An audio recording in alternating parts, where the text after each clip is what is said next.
Y bueno, como yo en Caracas entraba a vender mis cuadros en los restaurantes turísticos, igual que cuando vendía los afiches.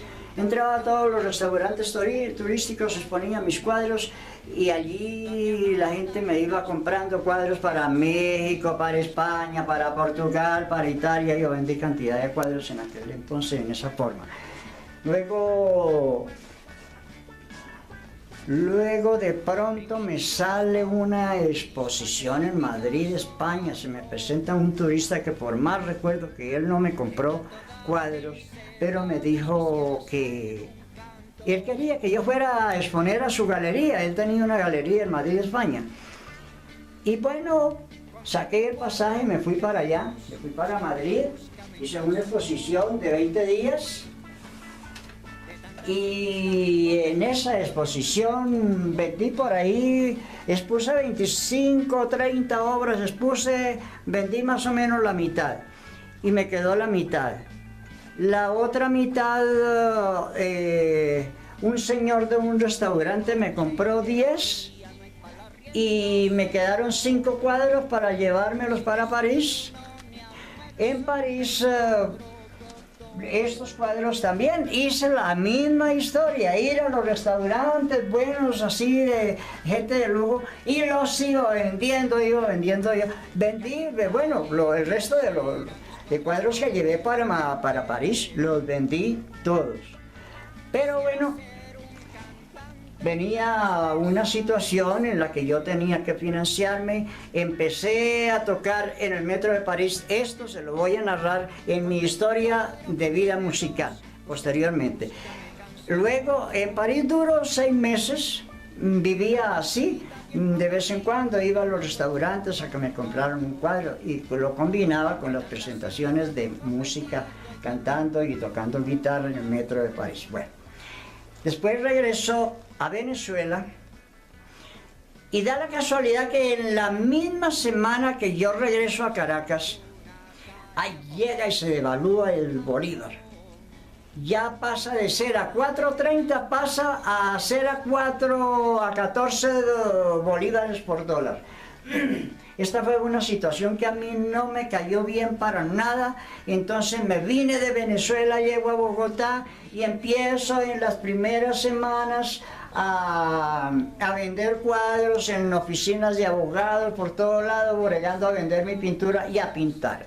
Eso sí, yo pintaba, yo vendí un cuadro y cogía mi dinero, lo consignaba en una cuenta de ahorros y de ahí iba sacando para comer y para vivir.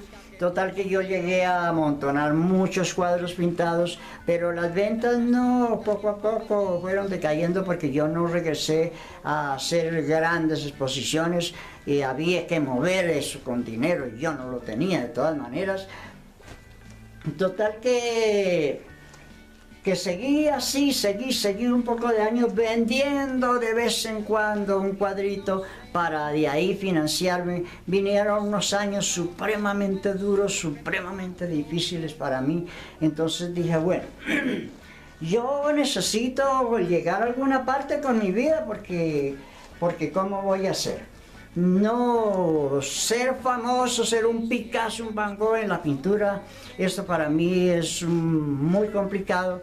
Entonces yo tengo que hacer algo. Entonces se me viene a la cabeza que de pronto debía ser un gran científico.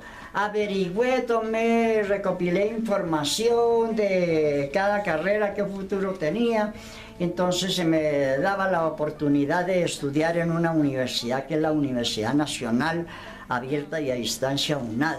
Allí yo podía entrar con el puntaje, yo tenía un puntaje de 3.5 en ese tiempo del IFES, y podía entrar con ese puntaje a hacer una ingeniería. Ellos me recomendaron allí, como yo deseaba ser un médico genetista, era lo que yo deseaba hacer. Entonces dije, hombre, pues por el lado de la ingeniería yo puedo llegar a ser un médico genetista. Yo puedo perfectamente, puedo hacer ingeniería de alimentos y después me especializo en genética poblacional.